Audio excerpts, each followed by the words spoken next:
So who are those people that you are praying for at this moment when Jesus says, love your enemies, pray for your persecutors? Who am I remembering in my own life? Could it be your ex-spouse? Maybe it's a coworker who nags you. Perhaps it's somebody who gossips about you and says things about you that clearly are not true. Unfortunately, all of us have people in our lives who are our enemies, and lest we just point the finger at those who don't love us the way that we would like to be loved, we're also part of that cancer. We've got to be perfectly honest and say there are certain people that we don't like, and sometimes our actions to them are far less than what Jesus expects us to have. We really do need to take Jesus' words very seriously in today's gospel, because in my memory, I never remember in the 70 years of my life a time that is so saturated with hate as we see these days. What we see plastered, on our television screens, what we read in the newspapers, what we hear about each other, from each other, is very real. And Jesus' words take on a very important impact in our lives if we're going to take him seriously. Love your enemies, pray for your persecutors. And we really can't take exception to what Jesus has to say, because more than anybody else in history, he knew what that felt like.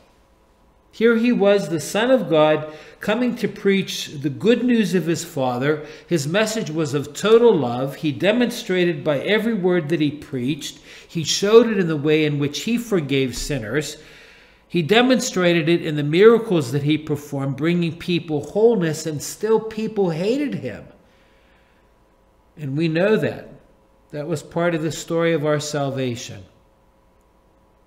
And now what he did for us, an act of absolute and total mercy, is not something that we can take for granted nor receive casually, but it is a gift that we're called to take into our hearts and to express it. And we're being called to do that this morning. To be able to think about who are our oppressors, who are our enemies. And first we need to pray for them. Can you do that? Am I willing to do it? It's imperative that we respond as we celebrate this Holy Mass.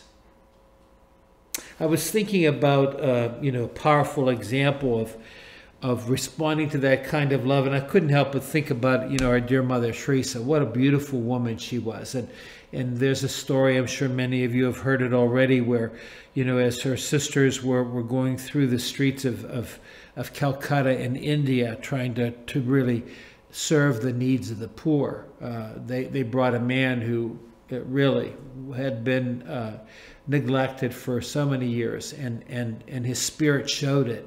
He was foul. The sisters brought him into their convent, and they were bathing him because he was incapacitated. And the whole time that they were tending to him, he was spewing out the worst vulgarities and spitting on them and not showing any slight hint of even appreciation. And finally, the sisters had it. And they went to Mother Teresa and said, I know you want us to love the poor, but this guy is it. We want to get rid of him. Put him out of the convent. And Mother Teresa looked at the sisters and said, no, you can't do that. You can't do that at all, because that man is Jesus in one of his more cantankerous moments.